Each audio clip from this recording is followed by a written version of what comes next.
To the Greg Patton, the preacher man, and Bishop Rollin Tate.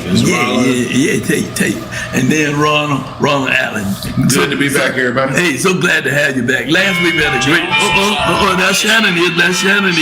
There he is. There's Shannon. You know what we just doing the welcoming now, welcoming everybody, and thank you so much for calling in because we know you dealt with your mom and your dad and everything, and we're gonna get ready to program. You got a minute? We're just gonna do the formal introduction, but I just got to say this, Shannon. We're glad that you could join us today. We hope you had a great Father's Day. Your dad had a great Father's Day, and again, we're praying for your mom and your dad and you.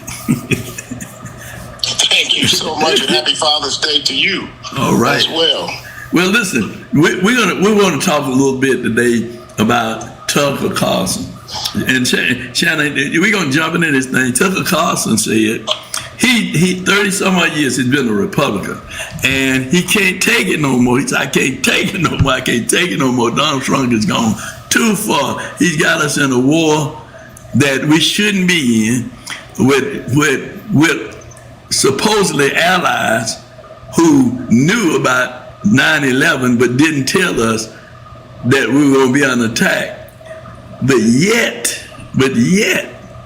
we're now working for them and fighting for them with a nation that we ain't have no problem with. Isn't that something? Right. Isn't that something? Let me hear your opinion, and I'll hear from Ron and Tate if you got the time. Okay, well, listen. Trump has split the Republican Party at least three ways. The first iteration of it was in 2015 when he was making his run, and he othered Republicans such as Jeb Bush and the like, Mitt Romney, and that group, and the neocons and all of those that would have been a part of George W. Bush's administration.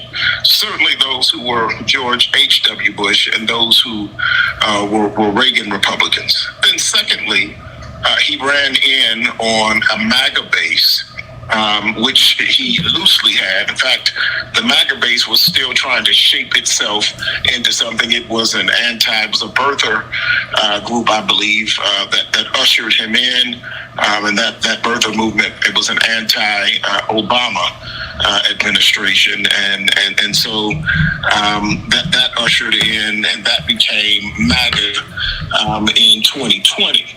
And then now you're seeing MAGA go away from him. I mean, MAGA is being pushed aside, and now he's moving to another base that he's creating, and these are the Trump sycophants that are just Donald Trumpers. They are not MAGA. They're Trumpers, and so that base. So you've seen the base split three ways. There was nowhere for Tucker to really land because he doesn't have what I would argue he doesn't have a pharaoh to rub shoulders with in any group, and he was really cast out of the Trumpers group with his stance on Trump moving away from America First and starting the war with Bibi Netanyahu, with him demanding at the White House that the word or the name Epstein was not to be uttered, and doing all that he could do to stop Epstein from being able, the Epstein investigation to continue. Excuse me. So it left folks like Tucker Carlson and Candace Owens and many other what I would have called maybe the avant-garde conservatives. It pushed them away. So he's without a home now, and his party, the party that is on record that is loosely a Republican party, is really following the dear leader Trump, and that is much to his dismay and disgust. Partly philosophical, Bishop. The other part is that he's not getting speaking engagement with them anymore. He doesn't have sway with them, and Trump really put him outside of the tent. Okay, so you just like Marjorie Taylor Greene, put outside the Just like team. Martin Taylor Greene. Yes, Yeah. just like Martin Yeah. Taylor In Greene. other words, what both of them did was said, and Marjorie, I should have brought her up with Candace Owens and others. Sure. Is especially Marjorie is to say, you can't fire me, I quit. Well, we're going to see. I want to hear what these other guys have to say in terms of what they're. And thank you so much for your analysis. Let me just add one more thing Okay. as I go. Right. And that is that everyone is talking about a lame duck president. But really what we're seeing with all of this shaking up and this nervousness with the Trump administration is you have a lame duck Congress right now. You have a Congress that is aimless and pointless and powerless, and it knows that its doom is near, is nigh, and so you're going out of maneuvering. What I say to Tucker, because he said he wouldn't join the Democratic Party either, is he said a whole lot of people, if he takes this position, he said a whole lot of other people. That's what he said. That's what he said. To that I say the check's in the mail, because all of this is politics, as you know. Sure. And so Tucker is literally shooting the Republican Party that left him in the foot in order to create something else. And he's willing to sacrifice the midterms and perhaps even the next presidency to become a player again. All right. Well, that's your analysis of the paralysis. Let me hear what these guys have to say, Shannon. Thank you so much for joining today. And again, we want to say to you, and make sure you tell Horace that I said this. Happy Father's Day. I told you to tell him that earlier. Tell him that again, because you got a great dad. Tell him. I'm gonna send him over there to you. I'm gonna send him. I'm gonna make sure. I'm gonna send him over there so that I can call you and tell you what I want to tell him, because he's getting on my last nerve. Hey, look at him. Santa Claus just got shot. Talk to you later. All right. Thanks, Santa, for joining. So, you guys, come on, Ron. We're seeing a great shift in American politics away from policy and ideology to personality. Under Trump, the Republican Party has given up on states' rights, as they now want to nationalize elections with the SAVE Act. They've given up on a lot of their small government policies as they continue to inflate the federal budget with the defense budget at $1.5 trillion. So a lot of the ideology of what it meant to be a conservative, or what it meant to be the Republican, is now by the wayside to continue to pacify the personality of the leader, Donald Trump. And on the Democratic side, we're seeing a similar type of centrality of personality, as opposed to any political party having its base and identity rooted in ideology. So as we continue to evolve beyond the current administration and trying to look at leaders who can come to the future and come to the forefront to usher in a new era of American politics, hopefully in 2028 and beyond, it's difficult to find individuals connected to policies and procedures and platforms that move America forward. We are entranced with who the personality is of who is running, and this is a real lasting impact on Donald Trump. So it's unfortunate what he's done in terms of recreating in the public image, and also to follow up on what Shannon said, and then I'll end on this point to hear further discussion. We're living in an era in which Congress has abdicated much of its duties to the president over the last 30 or 40 years. We've last declared war in this country way back in World War II. That's the last time Congress was able to meet its constitutional, and our government was able to meet the constitutional threshold for military interventions. We've been entering into conflicts which were very much more expedient and given presidential powers the ability to expand to execute military operations without declarations of war from Congress. So let me just stop you here. What party presidents were that did that? when we had FDR in, and he was a Democrat. In fact, that was the shift in this country in which African Americans started voting Democratic as opposed to being the party of Lincoln, Republicans. And with that shift, we start seeing the Congress pull back in terms of their power of the purse and the power to declare war, and giving those temporary powers to the presidents. And we've seen successive executives in subsequent elections take more and more executive power to the point where we are right now. Now, it's great, wonderful that you said it, because the Supreme Court just ruled 6-3 in terms of this executive power, in terms of how we're dealing with it, and how federal judges on lower court levels are legislating national laws, right? So we're seeing that there's a great shift in terms of how this country is being ran. You know, whether the party was Democrat or Republican, that's why I want you to say that. Well, because in many of our wars that were established, like, you know, there were Democrats and Republicans, right? So when we start looking at our country, that's why I say oftentimes, I'm neither Democrat or Republican. I feel, Carlson, that to some point, I'm neither Democrat or Republican, because I'm looking for who is going to be looking out for the least, the less, the lost, and left out. And I think that's why many people during his era, Roosevelt era, when he was president, was he was coming up with all these social programs to help the least, the less, the lost, and left out. And that's why many black people moved into the arena of supporting Democrats, because of his policies in terms of setting up social programs to help the least, the lost, and the left out. And that was a main stellar for the Democratic Party for many, many years. And that's why many people stayed with the Democratic Party, because they had programs that deal with the least, the less, the lost, and the left out. So where we are today, Bishop Tate, you want to jump in now? And I just wanted to add that as you was going around that bush there, I wanted to bring that into light in terms of what really how democracy has really been decaying for a long time.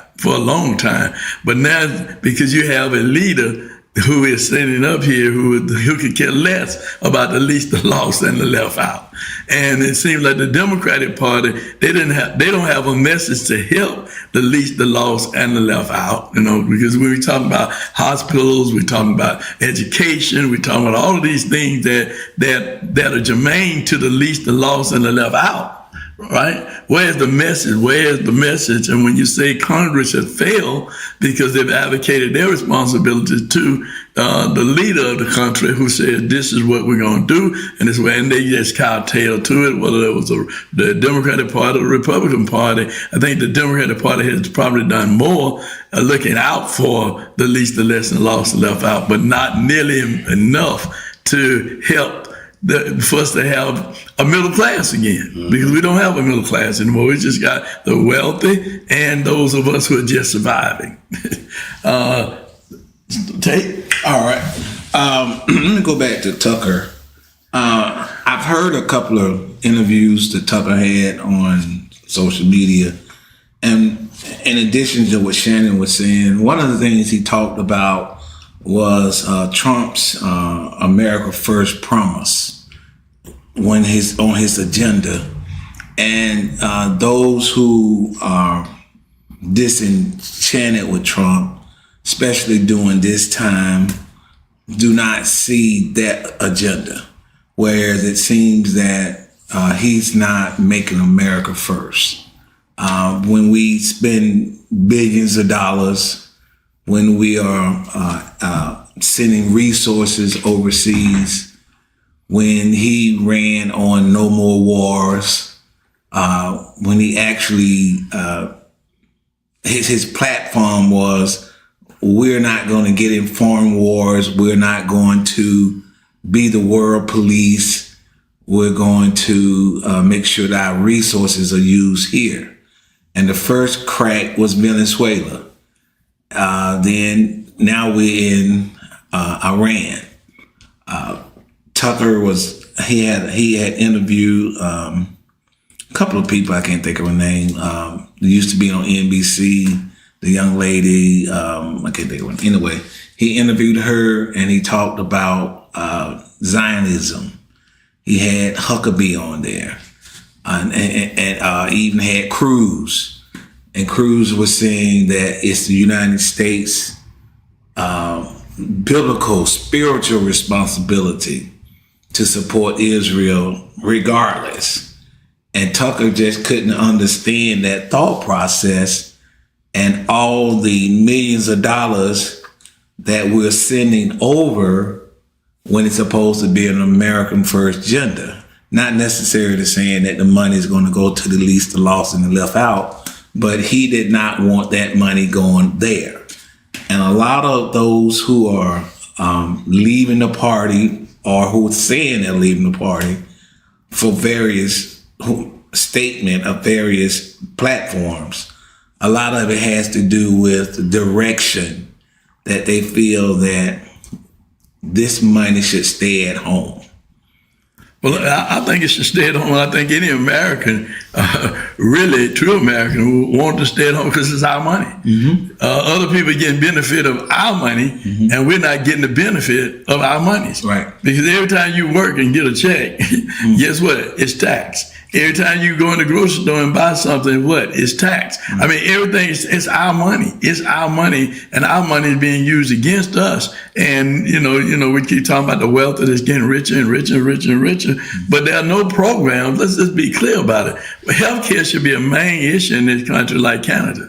It should be a main issue. We shouldn't even have to pay for health care. If we can give billions of dollars over the $300 billion over to Iran for a war that we shouldn't have ever been in, and we can release $24 billion to Iran just to talk about, give them half of that just to talk about what the deal is going to be. I mean, when you got hospitals closing down, you got jobs and industry that are closing down, you got all these things that are closing down, and we're studying. And I think the biggest problem that happened to us really was when Trump started talking about those tariffs. And we started talking about, we don't want those tariffs, we don't need those tariffs. Who's going to pay for those tariffs? That's us, our tax dollars. Again, our tax dollars again being paid for this kind of stuff, right? So, I mean, the reality of it is to your point. To your point is that he said, Carlson is right. He's saying in terms of America should be first. We should take care of our own first before we start taking care of anybody. If you're talking about Ted Cruz, talking about spiritual, no. Charity begins at home and what? Spreads abroad. But if you ain't taking care of your home, you ain't taking care of your base, you soon won't have no base. See, Israel have lobbyists, and those lobbyists, they are, and Tucker even, he put this out, they are donating, let's put that in quotation, donating to various congressional Republicans, and when they donate to those campaigns, now it's time to pay up. So when these various bills cross the desk, yes, we're going to sign to give money to Israel because Tucker said they're in the pockets. And there are some laws saying that outside influence should not be used in campaign dollars. And this is known. And it's okay, and it's been going on. And so Israel is so blatant with it that there are so many Republicans are in these lobbyists' pocket who are lobbying for Israel. And Israel is paying and they're contributing to these campaigns. And when they win, that's what they expect. Ron, let's pick up on this. We're going to take a break. And then we're going to come back on the other side. We're going to pick up about these campaign and these campaign contributions, okay? All right, we'll be back on the other side after these commercial messages. And Miss C. Hi, Miss C here with your 3-minute news blast, or more or less. Hope you're doing well out there. Listen, I've got a few tidbits of information I want to share with you. The Atlanta Gospel Train arrives July 5th, 2026 from 3 to 5 p.m. at the Good Church, 2100 Abner Place in Northwest Atlanta. The Gospel Train features traditional gospel preaching and singing at its best. This program will feature the Soul Revivals along with D. Holly and Company. For more information, contact the pastor, Jarius Dorsey, at 678-754-5667. Refreshments will be served. The City of East Point will hold its first community meeting Monday, June 29 from 6 to 8 p.m. at St. Stephen's Missionary Baptist Church, 2670 Hogan Road in East Point. To get more information, call 44756-7546. You're invited to worship with the Reset Church at 9 a.m. online at www.resetchurchonline.com. Or you can worship with them in the sanctuary at 2814 Normanberry Drive in East Point. Cedric Hamner is pastor. Now listen, before we go, there are 4 things I'd like for you to do for me. I'd like for you to like us. I'd like for you to subscribe to us. I'd like for you to leave comments. Let us know how we're doing. And I'd like for you to share us. Don't keep Straight Talk News to yourself. Let everybody know what you know. We are Straight Talk News. And if you'd like for us to announce your event, just email it to us at straighttalknews1362@gmail.com. That's straighttalknews1362@gmail.com. And listen, I hope you have a wonderful holiday celebration, and I hope that everything goes well with you until we meet again. May the Lord be with you. Have a great day. Bye. Do you know where your children are?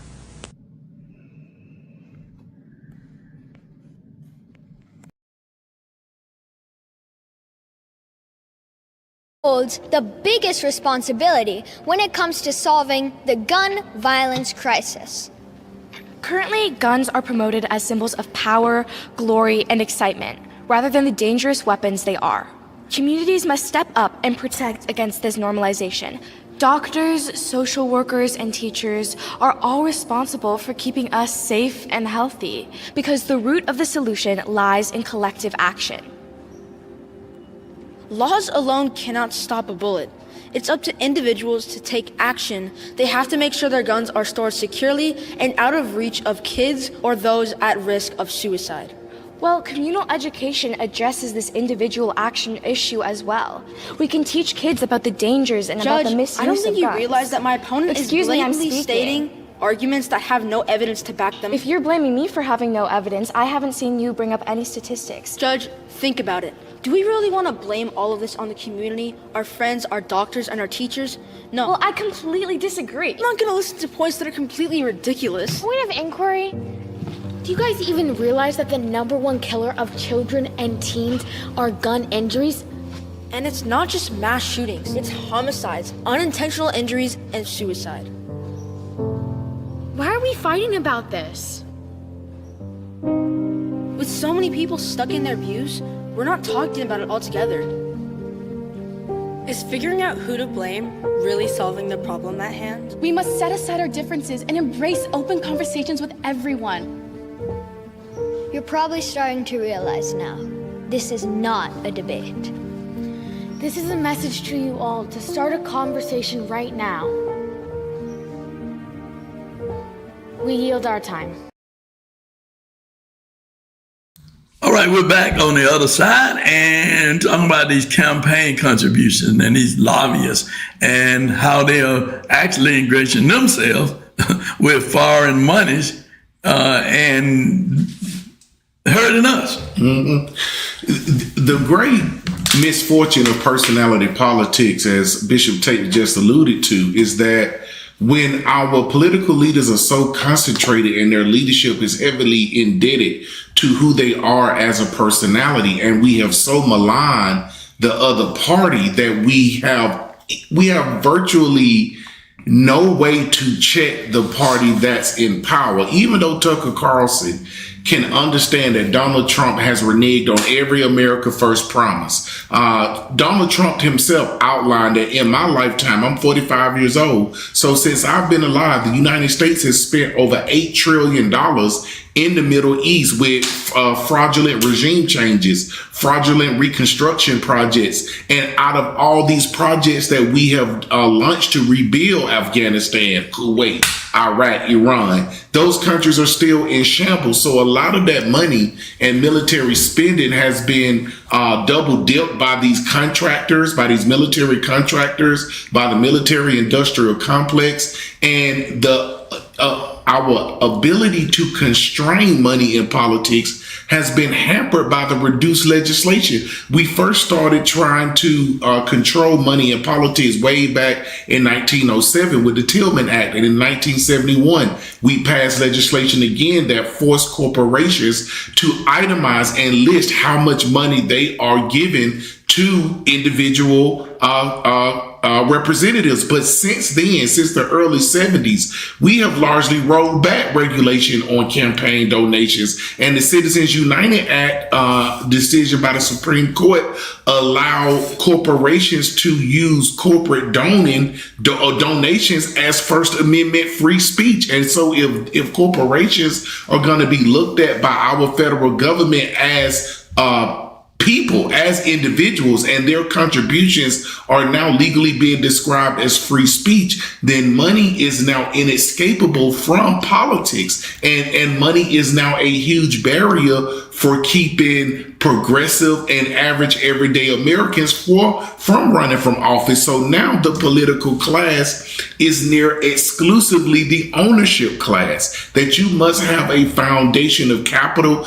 and connections to other people with capital to have any realistic chance of running for office. So we have literally undemocratized our political process and have made it feasible only for wealthy citizens and wealthy networks to be engaged in the political process. And also because if you are a Democrat today, you have so demonized the Republican Party and vice versa that Tucker Carlson is unable to endorse Democratic candidates who can put the Trump administration in check. I heard you all last week reference John McCain as one of the last civil statesmen in our political infrastructure when in 2008, when he was running against Obama, and a lot of citizens were making personal attacks against the personality of Barack Obama.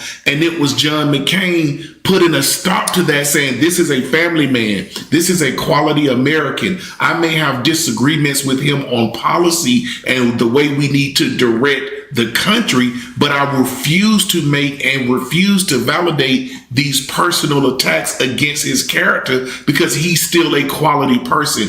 That type of civility is extinct in American politics. We have the current president literally calling the opposing party Democrats and continuing to allow him and his cronies to destroy the image of previous presidents, as Barack and Michelle were portrayed as monkeys or apes in one image that was released on his Twitter or True Social feed, and then on his white trash 250 front lawn debacle that he had a weekend ago. One of the fighters called Michelle Obama a man. And so we continue to see the civility of our politics continue to descend into chaos, to descend into name calling. And so we have, and with a two-party system, if you are just inescapably trapped inside your party, because to switch over to the other side means you have committed treason against your own party initiative. We have no concern for issues anymore, and we're only lining up according to which personality we want to be associated with, and the money too. Let's go back and the money as well. Let's go back to the dog money. The dog money. You know, they created the PAC. They deal with union. Union was giving money. They was giving money to candidates who supported labor issues. So they said, no, you can't do that. Now you got to create a PAC to put money through the PAC to support. You can only put so much money in through the PAC for a candidate, right? That's how they dealt with labor, right? So then you come back and say to a corporation, okay, you can do whatever you want to do because you're doing it as an individual. But you as an individual, I as an individual, we can only donate so much to get to a candidate, right? Because if we do, then we don't have the resources to do anything more. Now I'm gonna come on home now. We got Mr. Jackson, billionaire.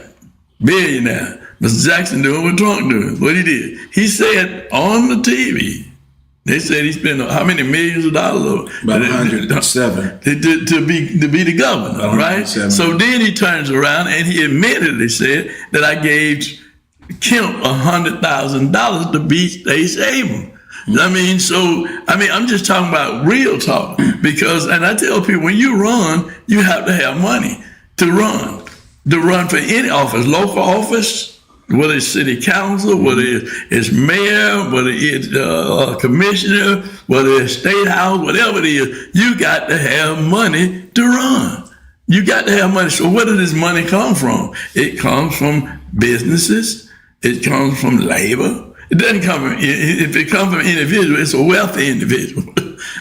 but I can't do I think the limit now is $2,500 or $2,500 per election. I don't have no $2,500 to give to a candidate. You don't have no $2,500. You don't have no $2,500. So now we may give 100, we may give 200, but that's nearly enough. How many yard signs can you get for that? How much social media can you get out? How much, how many field people can you pay to get out?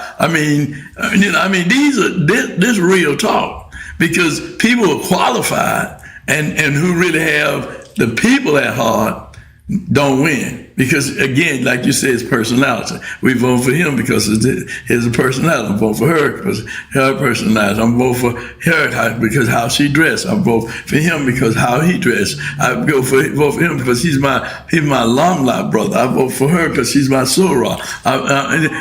These are all the things that we jump on these people because of our connection based on what are they the best people to serve us, because are they going in office for the right reason? Now we're gonna switch subjects a little bit now, because I'm going to jump local now, because I'm going to go about what we talked about earlier about East Point. I'm talking about my hometown, right? When you have people who say they want to run for office, you support them. Because you say, well, they say they want to run. See, when you say you want to run for office, what you're doing is actually putting an application for a job. Because you finna go to work for the people. You're saying, I want to work for the people. I want to work for you. I want to work to make this community better. I want to make your life better. I want to make sure that you have what you need to be able to maintain and survive in this community, in this state, in this country, right? So just take my community mention, each one. We elected people are in office now. Some have been in office 2 to 3 years, 3.5 years, 3.5 years. And then you got some who just get in office. And then they get in office and they say, well, here's this budget. And this budget is $200 million. This is $200 million. Run a small city like East Point, $200 million. I'm saying that. I'm sure it's more or less. But the reality of it is, then you say, well, we're going to have a budget plan and how we're going to spend this money. Now, for me, I'm black. When you ask me for money, you're going to have to tell me what you need the money for. And most black people that I know, Ron, can you let me have $25? For what? Okay. Yeah, okay. He different. Right. I told you that's right. He different. Right. He different. I need to know what you need that money for. Yeah, it's the first thing you ask. What you need it for. That's what you're going to ask what you need it for. You ain't going to just go in your pocket and give me $25. Because I said give you $25. So you probably would, You probably would. You're different. You're different. You didn't grow up with the black experience. You just black. You didn't grow up with the black experience. If you ask somebody in the black experience for money, they're going to ask you what you need it for. That's the first thing. And when I'm going to get it back. I may ask that. Okay, so here we are, planning a budget, but you tell me this is how much you need. Then you turn around and say, we need this much, but we're in debits and spending already.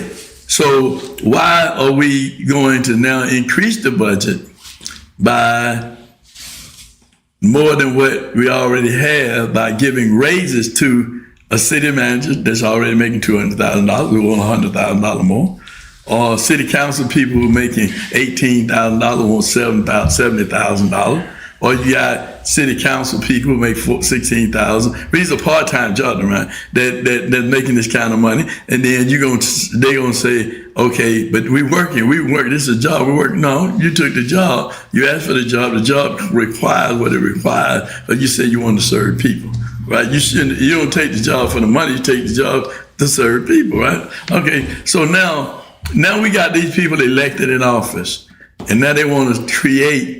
Say we got the debit, but then we want to increase the budget by going up on your power bill, by going up on your water bill, by going up on all these bills, and then turn around and say, okay, because this is what we need for us. But what do we need for us? Who you working for?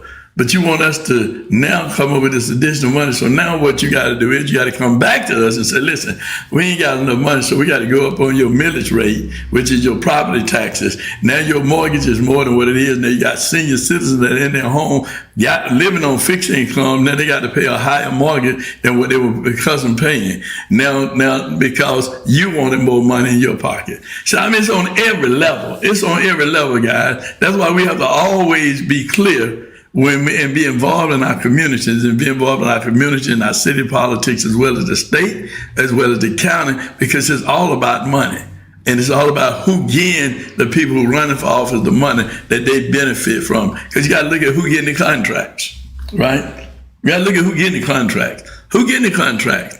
The same people get the same contracts, millions and millions of dollars each year. So when you look at the campaign disclosure, to your point, now this is a company. I can now give this person who helped me get this contract by voting with me on this contract, I can now give them enough money to run an office, to stay in office, so I can keep getting a contract. I can keep getting contracts. I mean, this is the reality of what we're dealing with. Because if you think about it, and I'm going back to Donald Trump, you think about Donald Trump, he giving contracts to his own children.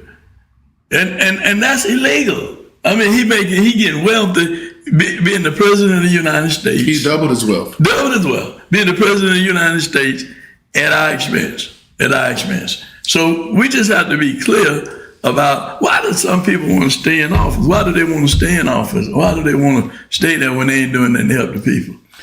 Can I go back to the campaign? Yeah, you can go back to anything. I mean, basically what you guys are just saying, as I was listening, the campaign issues that we're talking about are local, United States, our issues. Right. It's like my brother and my sister, we're having fights at home.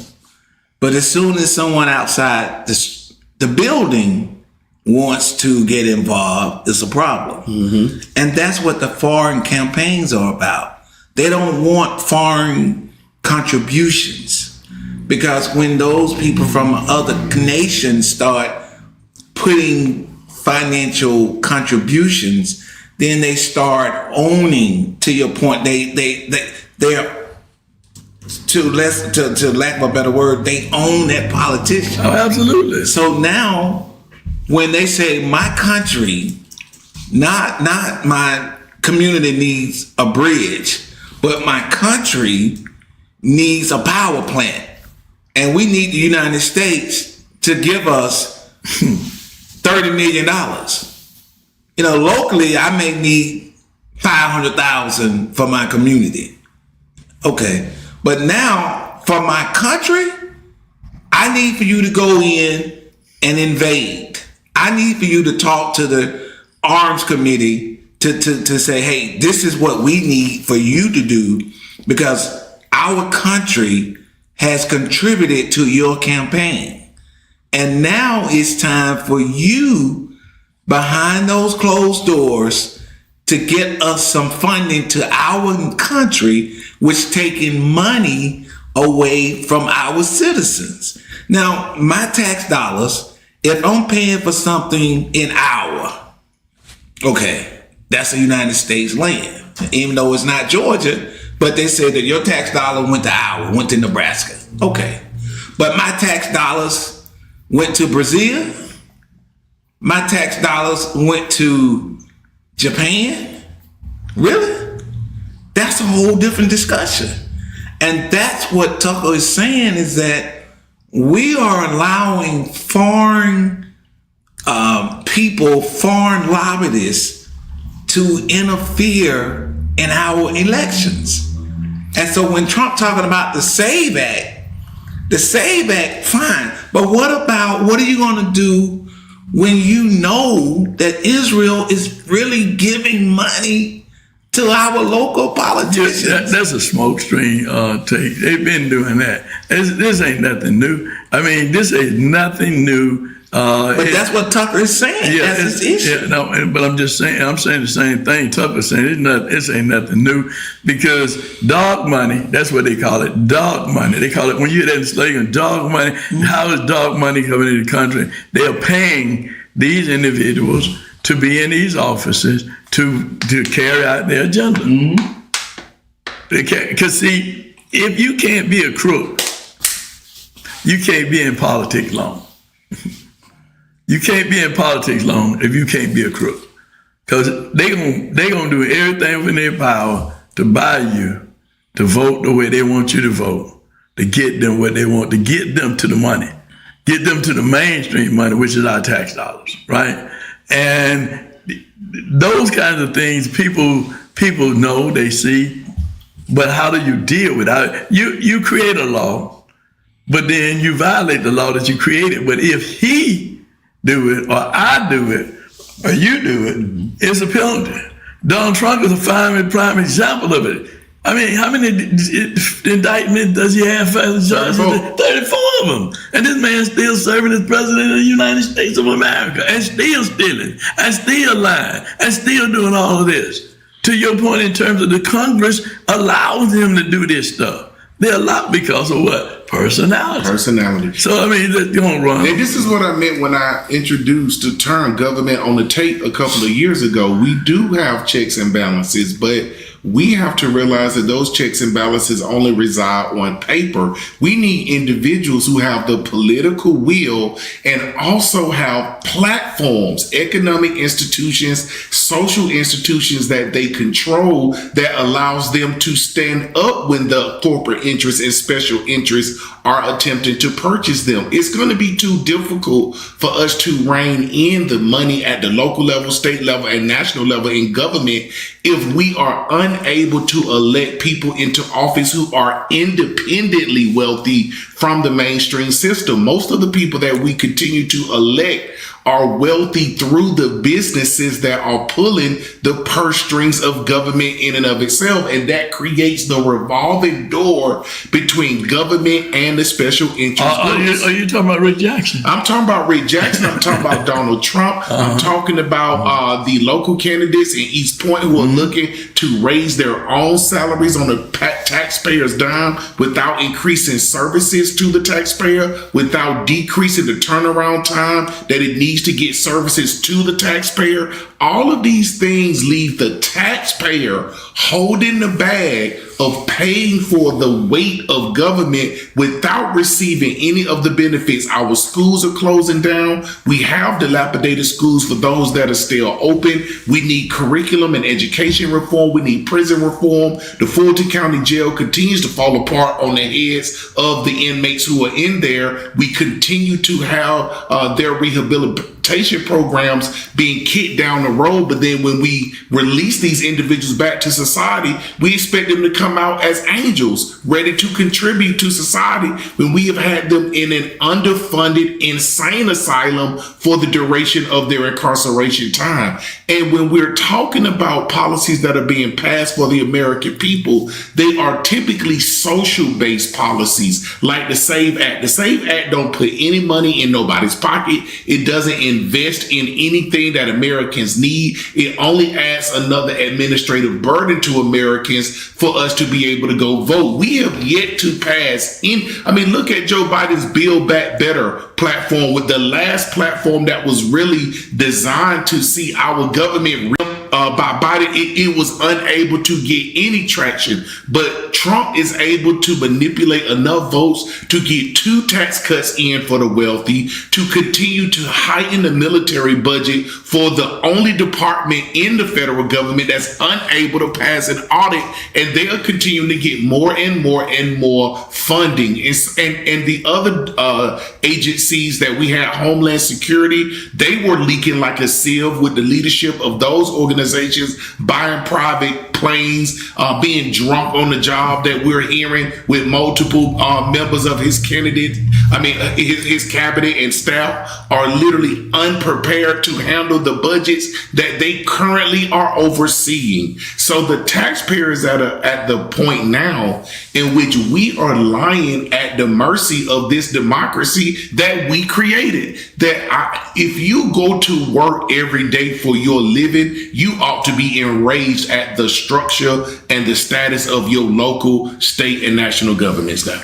Well, I tell you what, this is deep, it's straight talk, and listen, this is what we want you to do. Everybody's listening. I don't care where you live, any part of this country, any state, any city, any county, get involved. Know what's going on with your tax dollars and how your tax dollars are being spent for you or how it's being spent against you. You need to know. Don't let people just tell you, we're doing this, and they have an affair so you can come and dress up. Don't just let people bring you some food, some vegetables, and say, we're looking out for you. Well, looking out for you is making sure that you can buy your home. Looking out for you is making sure that you can pay your mortgage or you can pay your rent and you're living in a decent place and not a substandard place. That's looking out for you. Looking out for you is making sure that your kids are getting a quality education. That's what looking out for you is. That's what looking out. And then the most important thing for me is looking out for you is making sure that if you're sick, you can go to a doctor or a hospital because you are insured and you have the insurance to do it. If Canada can do it, and America is the richest country, or say they're the richest country, I know they're giving away billions and billions of dollars, and some people making billions and billions of dollars. If America is the wealthiest country, we need to have nationwide free health care. So anyone that gets sick can go to the doctor, go to the hospital if they're a citizen of the United States, and they can be treated. That's nothing but straight talk. You're a truly great fan of Preacher Man and Rollin Tate and Ronald Allen. This ain't been nothing but what? Straight talk.